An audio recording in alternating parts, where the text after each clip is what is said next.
बुलंदी देर तक किस शख्स के हिस्से में रहती है? बहुत ऊंची इमारत हर घड़ी खतरे में रहती है। क्या वाकई में दुनिया की सबसे बड़ी राजनीतिक पार्टी की बुनियाद अब दरक रही है? क्या बीजेपी से नेताओं का मोह अब भंग होता जा रहा है? क्या दलित, शोषित और पिछड़ों का बीजेपी में तिरस्कार होता है? ये सवाल क्यों? पहले इन्हें सुनिए।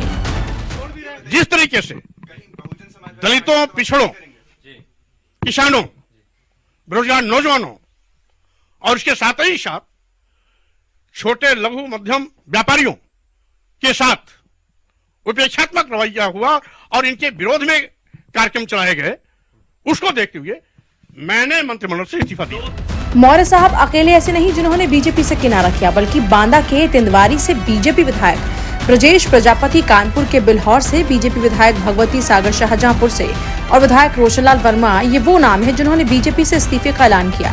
कहा यह जा रहा है कि और भी ऐसे कई नाम हैं जो बीजेपी का दामन छोड़ सकते हैं। इसमें से पटियाली कासगंज के विधायक ममतेज शाक्य, औरैया विधुना से विधायक विनय शाक्य और बदायूं शेखपुर से धर्मेंद्र शाक्य और विधायक नीरज मौर्य भी सपा का दामन थाम सकते हैं। जिस तरह से भारतीय जनता पार्टी की सरकार में कैबिनेट मंत्री स्वामी प्रसाद मौर्य और उनके साथ 3 भाजपा विधायकों ने बीजेपी का दामन छोड़ा है और उन पर आरोप मढ़ा है कि बीजेपी दलितों और पिछड़ों की विरोधी है, उससे उत्तर प्रदेश की सियासत में भूचाल आ गया है। क्या वाकई में अब रिंग मास्टर के हंटर की तरह पार्टी में अनुशासन का पाठ पढ़ाकर लोगों की आवाज दबाने की कोशिशें दम तोड़ने लगी हैं?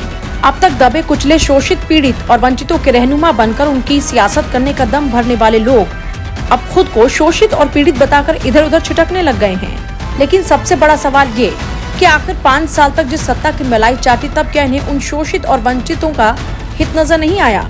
स्वामी प्रसाद मौर्य जब खुद कैबिनेट मंत्री बने, तब क्या शोषित और पिछड़ों का अपमान नहीं हो रहा था? जब अपनी बेटी को भाजपा से सांसद बनवाया, तब क्या शोषित और पिछड़ों का अपमान नहीं हुआ? और अब जब उनके बेटे को टिकट देने से इनकार हो गया, तब उन्हें शोषित और पिछड़ों का तिरस्कार नजर आ रहा है। कुछ इसी तरह की कहानी बांदा के तिंदवारी विधानसभा से ब्रजेश प्रजापति की है। ब्रजेश प्रजापति लगातार विवादों में रह रहकर कई बार उनकी पार्टी की फटकार को झेल चुके हैं। इस बार तय माना जा रहा था कि तिंदवारी से उनका टिकट कटेगा ही कटेगा। ऐसे में अब उन्हें पिछड़ों और दलितों के साथ अन्याय नजर आने लगा है। भगवती सागर की बात की जाए तो भगवती सागर बसपा, सपा, कांग्रेस के बाद अब बीजेपी का थामने जा रही है दामन। कई सरकार में मंत्री रह चुके हैं। भगवती सागर इस बार मंत्री न बनने से नाराज लग रहे थे। आखिरकार उन्होंने भी अपना पाला बदल लिया। इसी तरह ज्यादातर जिन विधायकों के इस्तीफे देने की खबरें हैं, उनके टिकट कटना तय माना जा रहा था। लेकिन ये टूट फूट केवल बीजेपी के खेमे में नहीं, खबरें अब सपा के खेमे से भी आ रही हैं। खबर ये भी है कि पूर्व मंत्री मनोज पांडे सपा से इस्तीफा दे सकते हैं, क्योंकि स्वामी प्रसाद मौर्य के समाजवादी पार्टी में आ जाने से ऊंचाहार से उनके बेटे को टिकट मिलने की संभावना है।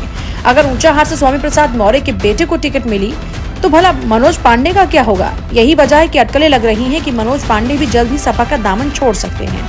ऐसे में ये कहा जा सकता है कि चुनाव के समय दल बदल आदर्शों से ज्यादा अवसर को प्राथमिकता देता है। और अभी तो चुनाव शुरू हुआ है, आगे आगे देखिए होता है क्या। अस्तित्व न्यूज के लिए लखनऊ से प्रवीण तिवारी की रिपोर्ट।